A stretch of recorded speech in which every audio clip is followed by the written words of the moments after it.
नाव आहे समीर. आज आपण इकडे BMCच्या कार्यकारी सहाय्यक या पदासाठी इंग्लिशच्या व्होकॅबलरीचा आज अभ्यास करणार आहोत. तर स्टार्ट करूया वेळ न वाया घालवता. तर बघा, पहिला आपला शब्द आहे अमास. अमास म्हणजे गोळा करणे, गोळा करणे किंवा जमा करणे. अमास म्हणजे गोळा करणे किंवा जमा करणे. आणि मोस्टली हा शब्द पैशासाठी वापरला जातो. पैसा गोळा करणं किंवा पैसा जमा करणे किंवा खूप सारी संपत्ती गोळा करणे याच्यासाठी वापरला जातो. To collect or gather to get a large amount of something, especially money or information by collecting its kit over a long time.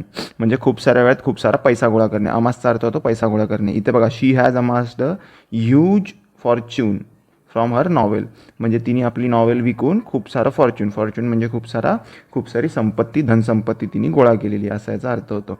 सिनॉनिममध्ये बघा, सिनॉनिम म्हणजे असेंबल. असेंबल म्हणजे सुद्धा गोळा करणं. ॲक्युमुलेट म्हणजे सुद्धा गोळा करणं. पुढचा शब्द मित्रांनो, पुढचा शब्द आहे ॲक्रिमनियस. ॲक्रिमनियसचा अर्थ होतो मित्रांनो फुल ऑफ अँगर. म्हणजे कुठलीही गोष्ट, तुम्ही कोणाशी झगडा करताय किंवा कोणाशी बातचीत करताय पण त्याच्यामध्ये तुमचा पूर्ण राग दिसून येतो आहे, तर त्याला बोलतात ॲक्रिमनियस. म्हणजे रागाने भरलेला, रागिष्ट. अँड ॲक्रिमनियस डिस्प्यूट म्हणजे एक असं भांडण ज्याच्यामध्ये पूर्ण राग होता. देअर मॅरेज एंडेड 8 years अगो इन अन ॲक्रिमनियस डायव्हर्स. ॲक्रिमनियस डायव्हर्स म्हणजे त्यांचा जेव्हा डायव्हर्स झाला तेव्हा त्यांच्या एकमेकांच्या मनामध्ये राग होता. ॲक्रिमनियस म्हणजे राग. पुढच्या शब्दाकडे वळूया. ॲडव्हर्सिटी. ॲडव्हर्सिटीचा अर्थ होतो प्रतिकूलता. डिफिकल्ट, हार्ड सिच्युएशन, तुमच्या जीवनातला कठीण वेळ.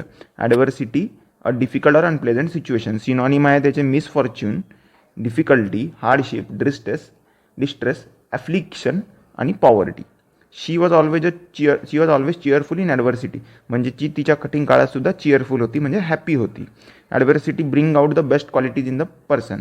म्हणजे तुमच्या कठीण काळातच तुमच्यामधल्या चांगल्या क्वालिटी बाहेर येतात, असा त्याचा अर्थ होतो. पुढे जाऊया. पुढचा शब्द आहे मित्रांनो ॲनिहिलेट. पुढचा शब्द आहे ॲनिहिलेट. ॲनिहिलेटचा अर्थ होतो destroy, complete destruction, complete destroy करणं. म्हणजे सर्वनाश करणं, सर्वनाश करणं. कुठल्याही गोष्टीचा सर्वनाश करतं त्याला काय बोलतात? Annihilate. Kill, destroy or obliterate. Kill, destroy or obliterate. Obliterate हा शब्दसुद्धा विचारला जातो परीक्षेला. Nuclear bomb can annihilate the all humanity. म्हणजे न्यूक्लिअर बॉम्ब काय करतो, कधी जिथे पडतो तिकडे काय करतो, पूर्ण ॲनिहिलेट करतो, ॲनिहिलेशन करतो, एलिमिनेट करतो तो जिकडे पडतो तिकडे. पुढचा शब्द आहे मित्रांनो, पुढचा शब्द आहे ब्लेटंट. ब्लेटंट म्हणजे धदांत, खुल्लम खुल्ला.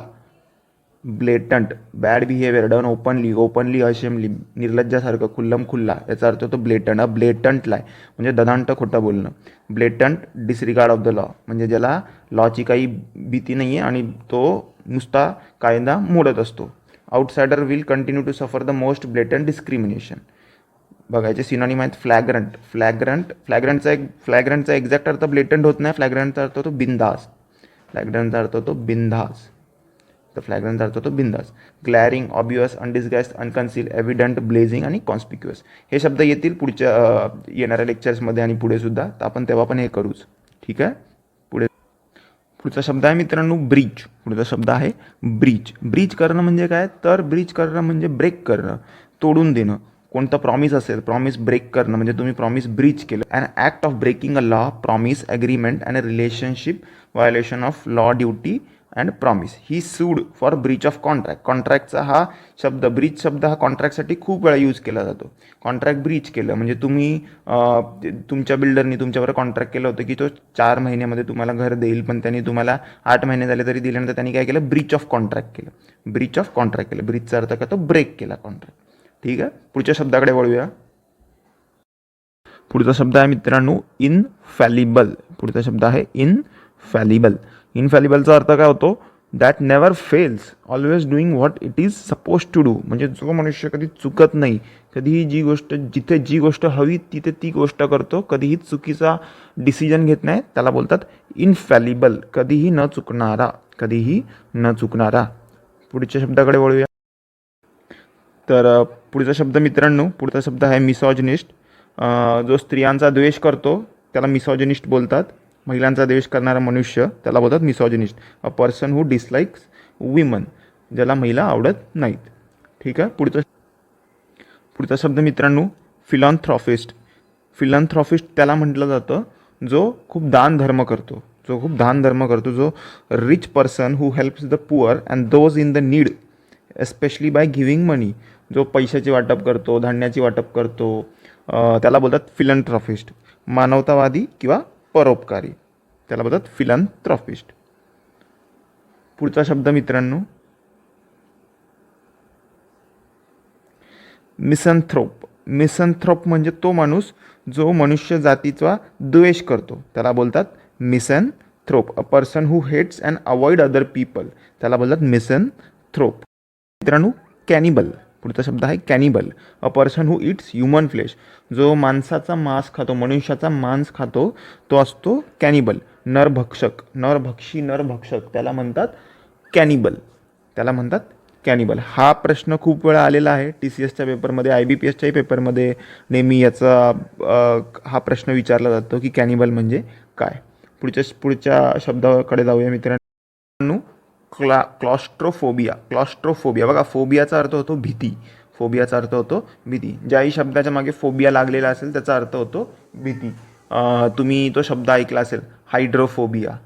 हायड्रोफोबिया, हायड्रोफोबियाचा अर्थ होतो पाण्याची भीती, ज्याला पाण्याची भीती वाटते तो हायड्रोफोबिया, हा एक आजार आहे. तर an extreme fear of being in a small confined place. क्लॉस्ट्रोफोबियाचा अर्थ होतो की एका छोट्याशा जागेमध्ये अडकण्याची जी भीती असते, गुदमरलेची भावना, त्याला म्हणतात क्लॉस्ट्रोफोबिया. लहान जागेची भीती वाटणे, लहान जागेची भीती वाटणे. पुढचा शब्द आहे मित्रांनो एपिलॉग. एपिलॉग जसा डायलॉग असतो तसा एपिलॉग असतो. एपिलॉगचा अर्थ काय होतो, a speech at the end of a play, book or a film that comments on a act as a conclusion to what has happen.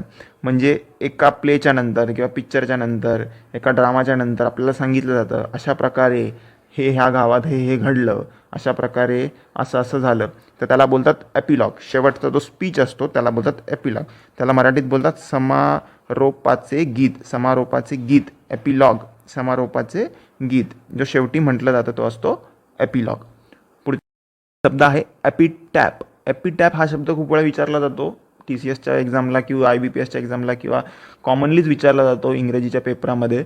तर एपिटॅप, एपिटॅपचा अर्थ होतो तो जो टूमस्टोन असतो. टूमस्टोन म्हणजे जो कबरीवरती जो असा दगड लावलेला असतो, त्याच्यावरती लिहिलेलं असतं त्या व्यक्तीचं नाव, ज्याचं ते थडगं आहे, त्याच्याबद्दल त्याची इन्फॉर्मेशन, त्यांनी आतापर्यंत केलेले कामाबद्दल लिहिलेलं असतं, त्याला बोलतात एपिटॅप. त्याला बोलतात एपिटॅप. इन्स्क्रिप्शन जे लिहिलेलं असतं त्याला बोलतात एपिटॅप, आणि याला बोलतात टूमस्टोन. मित्रांनो हा आपला इंग्लिशच्या वोकॅबलरीचा लेक्चर इकडे संपन्न झाला. तुम्हाला हे जे तर मित्रांनो हा इंग्लिश वोकॅबलरीचा लेक्चर इकडे संपन्न झाला. तुम्हाला हे शब्द जर लक्षात ठेवायचे असतील पहिल्याच ह्याच्यामध्ये एकदा बघितल्यानंतर तुम्हाला ते डायरेक्ट डोक्यात फिट होणार नाही, तुम्हाला डायरेक्ट लक्षात राहणार नाही, तुम्हाला परीक्षेपर्यंत तुम्ही विसरून जाल. तर तुम्हाला याचं रिव्हिजन करायला लागेल. 2 ते 3 वेळा हा व्हिडिओ पहा, तुम्हाला हे वर्ड्स एकदम फॅमिलियर होऊन जातील, आणि परीक्षेला जेव्हा तुम्ही जाल तेव्हा तुम्हाला इझिली आयडिया लावून हे सॉल्व करता येतील. आपण परीक्षेपर्यंत किमान 500 एक्झाम रिलेटेड TCSनीच घेतलेले वोकॅबचे क्वेश्चन्स वोकॅब आपण करणार आहोत. तर तुम्ही त्याच्याबद्दल काळजी करू नका, त्याच्या बाहेर कुठलाही शब्द येणार नाही आहे. मोस्टली तसे शब्द सारखे रिपीट होतात, जे रिपीटेड शब्द आहेत ते सुद्धा आपण करणार आहोत. तर हा व्हिडिओ इकडे संपन्न झाला. असेच इंग्लिश आणि रिझनिंगचे आपण इनडेप्थ लेक्चर्स घेऊन येत आहोत एक्झामपर्यंत, BMCच्या पेपरपर्यंत आपण घेऊन येणार आहोत. आपल्या चॅनलला सबस्क्राईब करा, आणि व्हिडिओ आवडला असेल तर त्याला लाईकसुद्धा करा. आणि तुम्हाला कुठलाही डाऊट असेल तर तुम्ही तो कमेंट सेक्शनमध्ये त्याच्याबद्दल लिहू शकता. मी 100% रिप्लाय करेल. धन्यवाद.